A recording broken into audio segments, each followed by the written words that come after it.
Boa tarde, pessoal. Tudo bem? Voltando ao nosso trabalho de quarentena.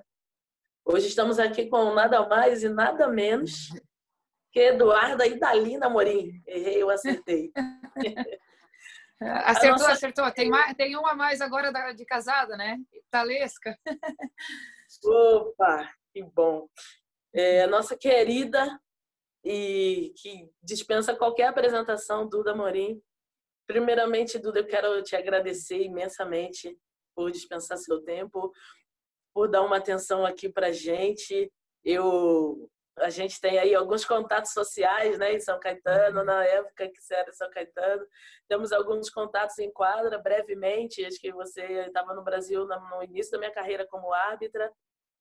Mas acho que eu, como qualquer brasileiro, sou fã demais. Primeiro, parabéns por sua trajetória e os agradecimentos. Muito obrigada. É muito bom estar nesse bate-papo aqui com vocês, bate-papo de quarentena, né? Muito bom que a tecnologia nos aproxima um pouquinho e é muito legal ter essa chance de conversar com vocês. Então, eu vim aqui compartilhar um pouquinho da minha experiência, da minha carreira, espero que gostem. Então, fico aí à disposição para as perguntas. Maravilha, maravilha. Uma honra. E eu vou começar pedindo que você faça um breve apanhado do seu início no handball. Como foi, com quem foi, de que jeito se deu? Eu comecei a jogar na escola mesmo, em Blumenau. A Escola Barão do Rio Branco, na época, incentivava bastante a prática de esporte extracurricular. Então, eu comecei até com a ginástica rítmica desportiva, um esporte bem delicado, nada a ver com handebol, né? Mas depois, por causa da minha irmã, que ela jogava na seleção, e o meu técnico também, o Fausto, que jogavam na seleção, ele tinha ido até para a Olimpíada de Atlanta, se eu não me engano. Eu comecei a me interessar pelo handebol e fui convidada para bater uma bolinha por ele e comecei a jogar lá. Eu tinha 11 anos e aí eu comecei no colégio mesmo, jogava os Jogos da Primavera, que eram tipo interclasses, assim. E depois fui convidada para ir para Blumenau e ali eu comecei minha trajetória um pouquinho mais profissional, vamos dizer assim, e fiquei ali em Blumenau até aos 15 anos. Joguei um pouquinho estadual, joguei um pouquinho com adulto, treinava com a minha irmã, treinava com as meninas de Blumenau já do adulto, então teve campeonato em Brasília, que se não me engano eram Olimpíadas Escolares, jogos estaduais, aí infantil, juvenil, então até a minha grande parte da minha formação foi em Blumenau, mas eu também saí muito nova para São Paulo, com 15 anos, então outra parte da minha formação eu peguei ali com o Agberto, com o Cubano, então, mas a princípio a minha formação inteira foi no Brasil, até 19 anos eu fiquei em São Paulo, eu joguei na Metodista, em Santo André, depois Metodista, MESC São Bernardo e 2 anos em São Caetano, e apenas ali com 19 anos que eu saí para a Europa. Legal. Eu queria aproveitar até para mandar um enorme abraço para o Fausto, parceiro nosso aí, um cara que eu tive o prazer de conhecer e que ele continua... até participou do início aí do nosso movimento Master. E para sua irmã, Ana, também. Ele continua agora ele é nosso preparador físico na seleção, então voltei a trabalhar com ele depois de tanto tempo. Que legal. Duda, no início da sua carreira, teve algum momento que você pensou em desistir? Você pensou assim, que difícil, que cansativo, demanda muita entrega e acho que isso não é para mim. E se sim, o que te motivou a seguir em frente? Falou, não, hoje eu acordei e vou seguir.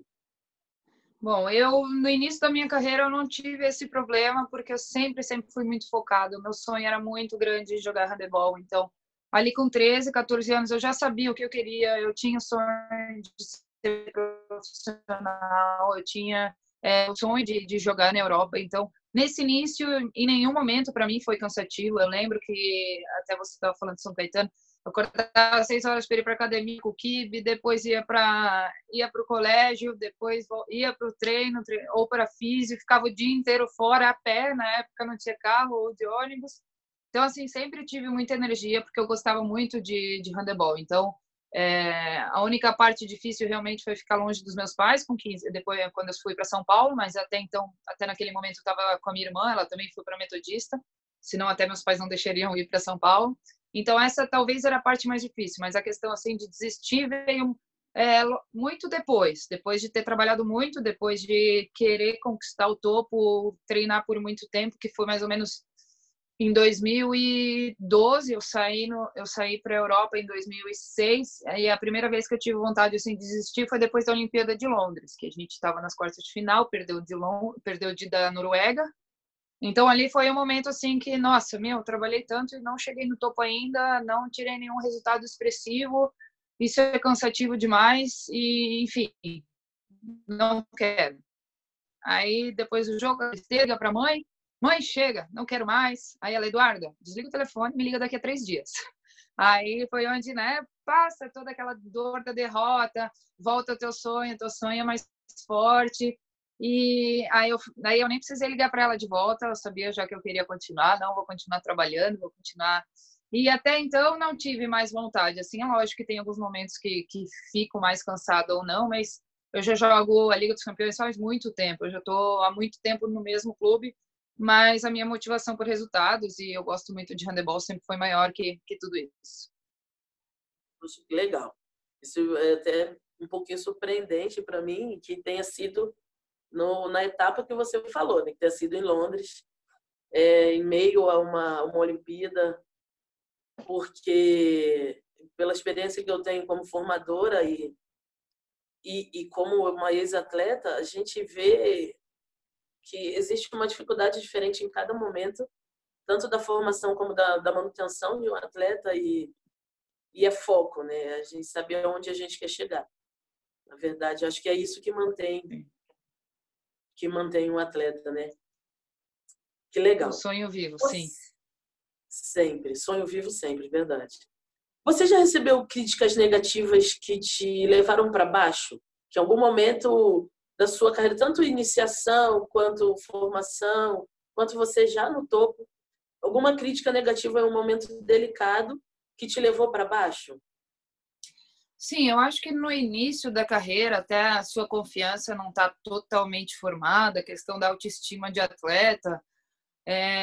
Tem alguns comentários que batem assim e que doem mais do que outros, né? Eu lembro, por exemplo, quando cheguei em São Paulo, o que essa desengonçada está fazendo aqui? Ela só sabe dar 3 passos, por que trouxeram ela? Então tem algumas coisas assim que doem mais, mas sempre passa, sabe? Às vezes tu precisa também de ajuda de alguma pessoa que está perto, um namorado, uma pai, mãe, liga, ai, aquela menina falou isso de mim hoje, fiquei triste. Não dá bola para ela, segue. E aí depois, com o tempo, tu vai tendo a tua autoestima, mas ainda, né, tem alguns comentários que aí com o tempo, assim, eu fui conseguindo separar. Por exemplo, as pessoas que trabalhavam muito perto de mim eram aquelas que eu respeitava mais os comentários dela. E geralmente não viam coisas ruins, porque se sabem o quanto que eu estou trabalhando, o quanto eu luto ali todo dia, então é difícil alguém ter um comentário. Teve em algum momento na seleção que uma pessoa falou para mim que tu não tem coragem o suficiente. Isso também me muito, porque ela trabalha uma coisa assim que talvez ela quis dizer nesse sentido, ou em algum momento do jogo que não deu certo. Mas, assim, essas críticas eu acho que você tem que perceber que nem todas são verdades, né? Você, a sua cabeça que torna ela uma verdade. Na seleção te disseram que você não tinha coragem? Respira, pega. Na seleção eu não travou para mim. Tá. Cortou, essa minha internet cortou aqui? Na seleção te disseram... Agora tá melhor? Tá melhor. Sim, que eu não tinha coragem. E aí foi também um comentário que machucou mais, porque era uma pessoa que trabalhava comigo na época. Mas aí também tu tenta entender por que ela falou aquilo, que momento que ela viu do jogo, ou que situação que ela viu. Mas, enfim, naquele momento eu não consegui me expressar do jeito que eu queria com ela, então aquele comentário passou. Com o tempo, assim, foi passando também, eu fui percebendo que nem todas as críticas que vêm, elas são verdades. Às vezes é a nossa cabeça que torna ela uma verdade. Então, Hoje em dia, para mim, é lógico que eu já tenho uma confiança, uma autoestima totalmente estruturada, não é qualquer coisa que me abala. Mas, por exemplo, eu aceitaria uma crítica se é uma pessoa que está trabalhando comigo, um técnico, uma atleta mais próxima, aí sim, porque provavelmente essa crítica vai ser construtiva. Aquela crítica que ela é muito baixa, que tem aquela palavra que machuca, isso você tem que deixar de lado, porque são pessoas que pensam sem falar, na maioria das vezes, e que querem te fazer algum mal. A pessoa que vai fazer uma crítica boa é boa. A crítica você vai sentir que é porque ela quer que você melhore. E geralmente os técnicos, você sabe bem, eles que dão geralmente as melhores críticas. Eu, em vários momentos da minha carreira, eu sentava com os técnicos, não gostei daquela minha performance em tal jogo, na final, o que faltou, por que a gente perdeu, tal. Então, assim, tu também vai evoluindo como atleta e nessa parte para que nenhuma crítica te deixe muito para baixo. É muito interessante ouvir isso de você, porque as críticas são canalizadas ou não, né? E que bom que um anjo da guarda maior brasileiro não te deixou dar atenção para quem falou que só sabia das 3 passadas. Graças a Deus e gratidão ao universo. Mas isso é muito interessante para a gente saber o que a gente ouve e o que a gente não ouve em 2 momentos delicados de toda a minha vida, porque hoje a gente vê que você ouviu isso em momentos diferentes e é um ídolo e uma referência para tantas pessoas que você até nem conhece e nunca ouviu falar. Mas eu tive 2 críticas determinantes para a minha personalidade. Enquanto atleta, que a minha liderança era muito complicada, que eu conduzia as coisas, e isso foi uma crítica negativa, e a positiva foi: canalize a sua liderança para erguer o seu grupo.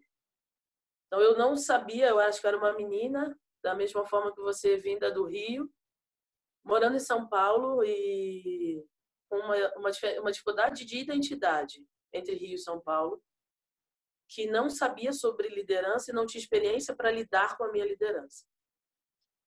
E a outra coisa foi que falar sobre arrogância. Então, um treinador de muito nome no Brasil falou para mim: você é arrogante. Era um momento quente do jogo e eu acho que eu não era o momento da gente falar sobre isso, mas eu fui dormir mal e pensando se eu estava tendo uma postura arrogante. Mas isso me fez repensar muito sobre punições, sobre disciplina em jogo.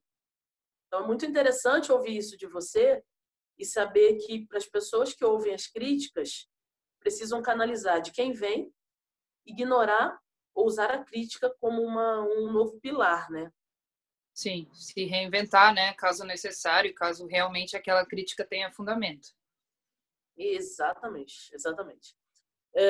Duda, quais as estratégias para você se manter no topo? Eu ouvi uma fala se eu não me engano, do Jesse Owens, depois que ele ganhou 5 medalhas de ouro na Olimpíada de Berlim. Pode até ser que essa fala não seja do Jesse Owens, mas tenho quase certeza que sim. Que ele chegou no limite dele. Ele tinha a presença do Hitler, que não queria que um atleta negro ganhasse uma medalha nem subisse ao pódio. Quando ele voltou para os Estados Unidos, ele falou que ele chegou no limite dele. O Jesse Owens é um atleta que era fundista. E aí, a carreira dele não foi muito longa. Aí a gente tem você como a melhor do mundo, como uma meia esquerda de referência não só para os brasileiros, mas eu tenho certeza que muitos europeus, né, pensam no seu estilo de jogo, te estudam, te admiram, adversários, inclusive. Quais as estratégias físicas, técnicas e táticas para você se manter como no topo do handball? Bom, tem várias, né? A primeira é tentar manter a saúde mental. A partir do momento que você cansa, você não tem mais a energia para treinar mais e para se reinventar se necessário. Mas vamos lá, da parte física. o que acontece? Vem meninas mais novas com a parte física muito mais forte. Você não pode ficar muito para trás. Você vai conseguir compensar com um pouquinho de experiência. Isso eu já estou falando numa idade mais avançada, tá, pessoal? Pessoal novo aí, vamos trabalhar. Então, assim, você consegue compensar um pouquinho com a experiência, mas você não pode... se elas estão, por exemplo, no 150, você tem que estar lá no 120, 130. Talvez essa perda física só por causa da idade, mas você não pode deixar de trabalhar o quanto elas. E talvez até tentar chegar próximo delas. Se é alguma coisa que realmente a pessoa mais nova tem mais energia, tem mais habilidade física, aí sim, lógico que tem uma diferença, mas senão você tem que continuar trabalhando, continuar com foco. Na parte do handebol, na parte tática, isso sim é uma das coisas que você mais tem que se reinventar. Porque daí a pouco eles conhecem exatamente onde você vai chutar, eles sabem que lado que você vai para a finta, eles sabem se você vai pegar a responsabilidade na hora que precisa ou não, eles sabem qual é o teu ponto fraco na defesa. Então, assim, você tem que se tornar mais completa com o tempo. Se chuta só de salto, tentar um chute de apoio. Se chuta só por cima, chutar pelo lado, ir para os dois lados da quadra, não só para o meio, também jogar para fora, procurar ponta, saber jogar com pivô. Então, se tornar um atleta mais completo, e para isso sempre vai ter espaço. Até hoje eu consigo evoluir a minha parte do jogo. Até eu vou dar um exemplo para vocês. Eu trabalho com bastante técnico diferente, então antes eu tinha um técnico que priorizava totalmente a defesa em um jogo coletivo. Hoje eu tenho um técnico que ele prioriza o jogo super individual e apenas contra-ataque. Ele não dá bola para a defesa, ele não se importa com a defesa. Então, assim, ó, a questão da adaptação mental também, de se adaptar ao novo técnico. Então, hoje eu me tornei uma atleta mais individual. Não é a coisa que eu mais aprecio no mundo, porque eu gosto de jogar em equipe, mas por causa da demanda, né? Por causa da exigência deles, me tornei mais individual. Eu corro muito mais, a minha reação de defesa para o contra-ataque, de mudar o chip é muito mais rápido. Então, essa questão do handebol, você tem que se reinventar sempre para estar no topo. E eu acredito que a parte mental também, você tem que trabalhar essa parte de estar cansada, não estar cansada, estar motivada, não estar motivada. Esse é um ano do quê? De trabalho, esse é um ano para você aproveitar mais, esse é o ano de Olimpíada, que campeonato que onde é que você quer chegar no pico. E isso tudo, a parte mental também ajuda. Então, eu trabalho com coaching esportivo, é um investimento que eu faço em mim, que vale muito, muito a pena, porque sempre vai ter um momento que alguma coisa te incomoda, sempre vai ter alguma coisa que é mais difícil de se adaptar ou não, sempre vai ter algum momento que agora, no final da carreira, é muito difícil de conquistar, é muito difícil enfim, de cumprir as etapas que são necessárias. Então, eu acho que você tem que estar disposta e motivada o tempo todo a se tornar um pouquinho melhor. A partir do momento que você para, você sabe que você vai conseguir ficar mais um aninho e depois já vai começar a perder a sua performance. Então, para se manter no topo, você não pode parar nunca. Então, eu prefiro, até eu estou encerrando a minha carreira um pouquinho antes, é o meu estilo, para conseguir terminar no topo, do que alongar muito e depois perder a vontade e a paixão pelo handebol. Que é fundamental. A gente fazer com paixão muda tudo, né? A gente Sim. pode resumir essa manutenção no topo em investimento, em estratégia e diversidade de repertório, né? Sim, pode resumir, eu falo muito, né? Mas planejamento, curto e longo prazo. Planejamento, faltou essa palavra, legal.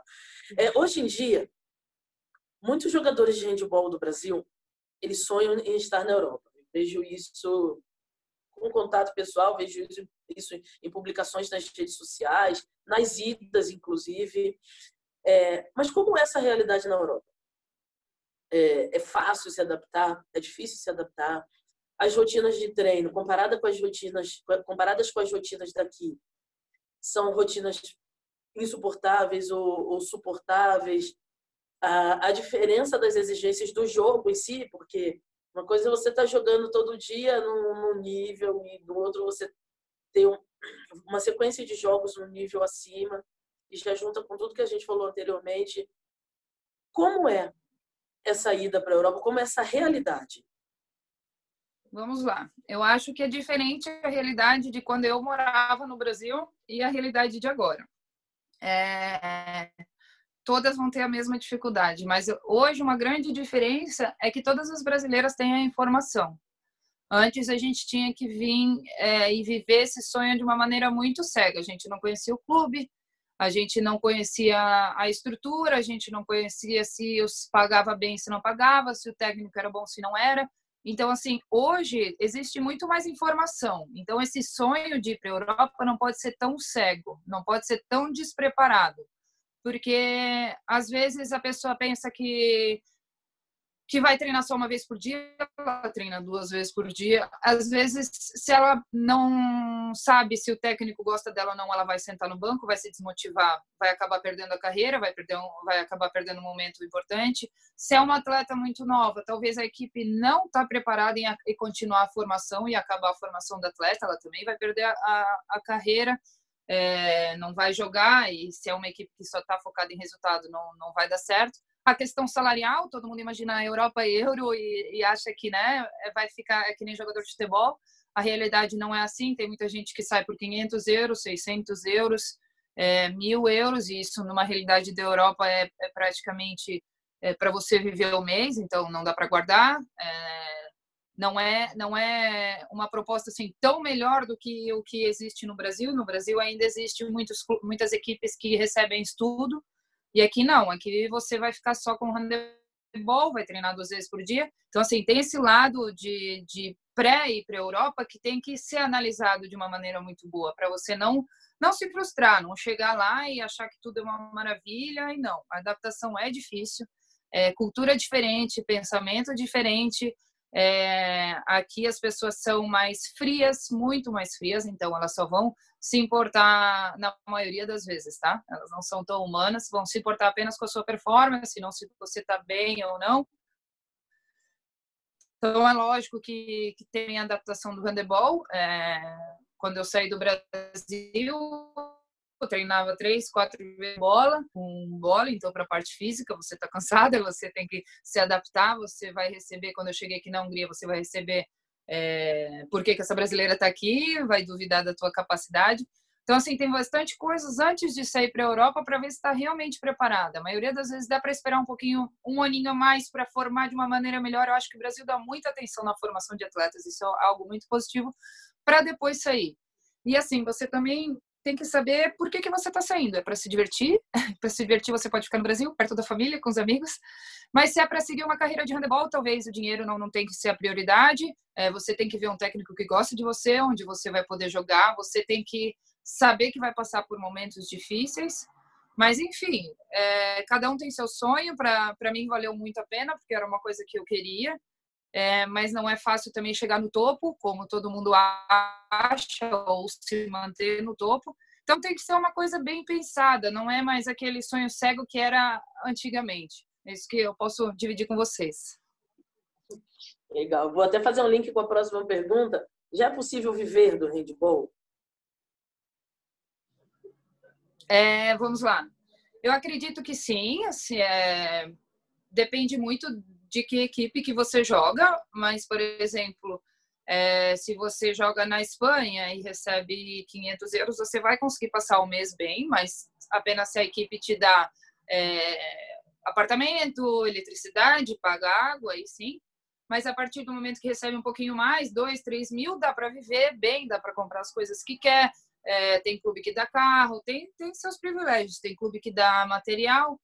Mas, assim, pensando em longo prazo, não é que nem futebol, não é futebol masculino, que já é outra realidade. É handebol, e ela pode ir feminino.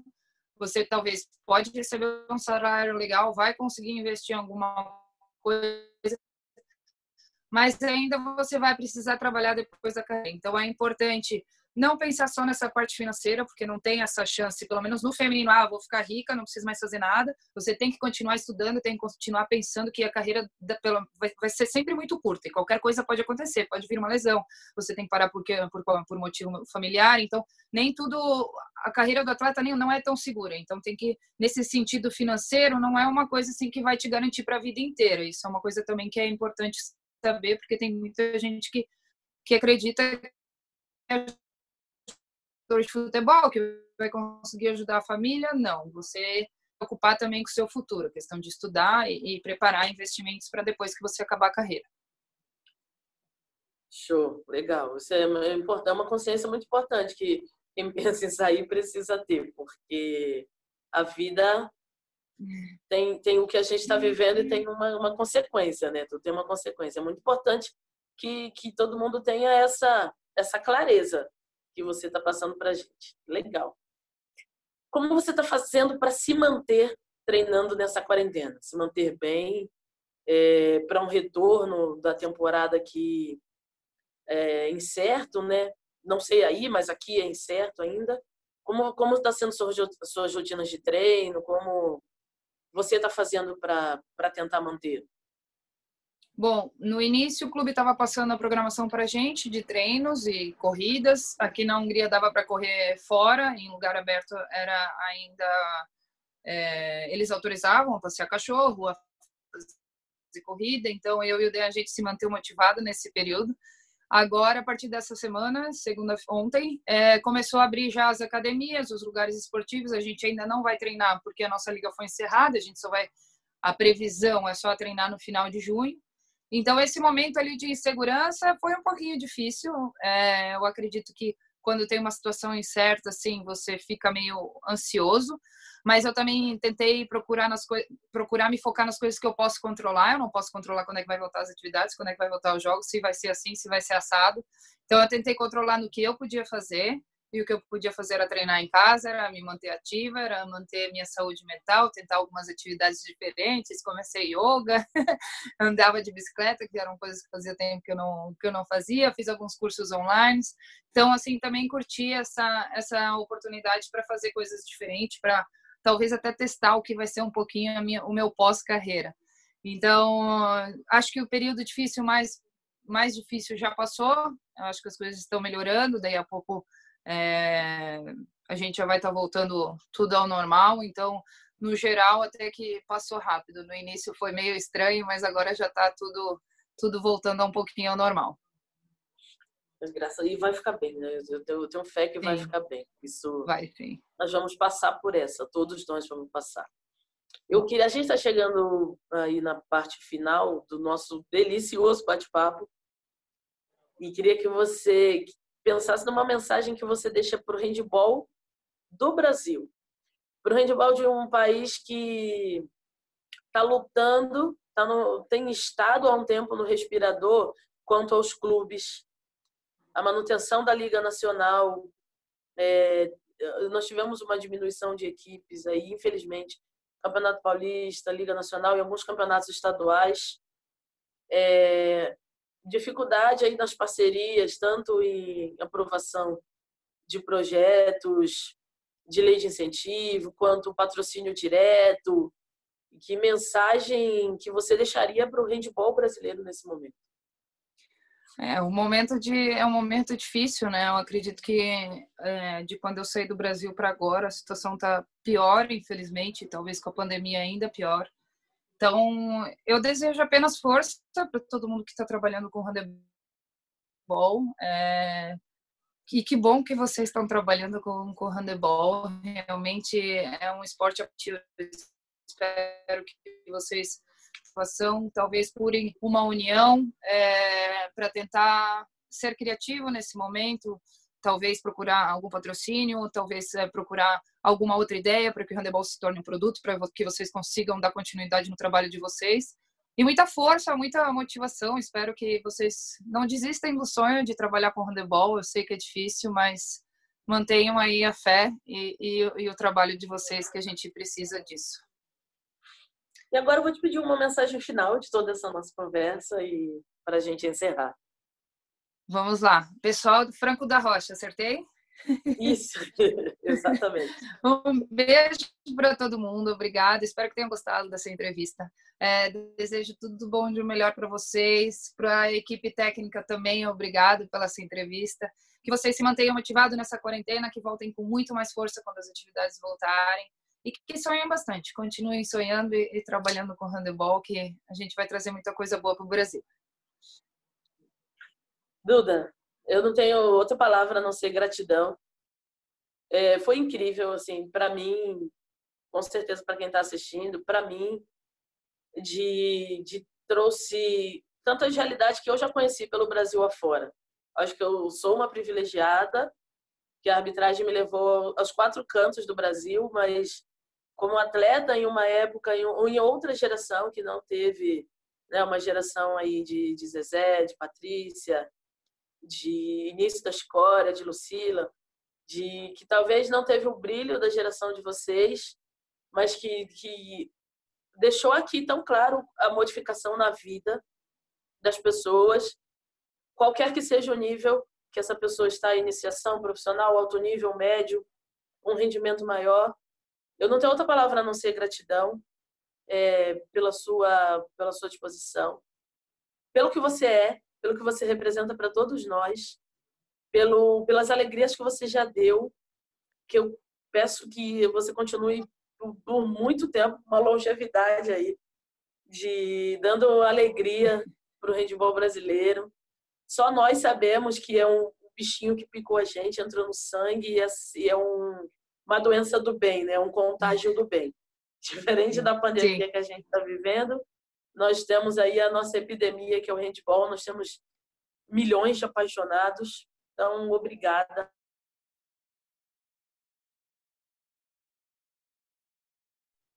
É lindo ver isso, é lindo pensar na menina que você citou aqui, que veio para São Caetano, para São Paulo com 15 anos, junto com a sua irmã, e a mulher que você se tornou e o ídolo que, além de dentro da quadra, encanta, essa pessoa que fala com essa simplicidade, com esse carinho, essa pessoa que transforma sem nem estar perto. Então, obrigada de coração e sucesso, mais ainda, e o máximo que você possa ter. Muito obrigada, sucesso para vocês também. Foi realmente, obrigada pelo... Então, até mais. Obrigada. Tchau, pessoal. Esse foi o nosso treino mental de hoje, importante. Fiquem em paz e fiquem em casa. Obrigada. Tchau.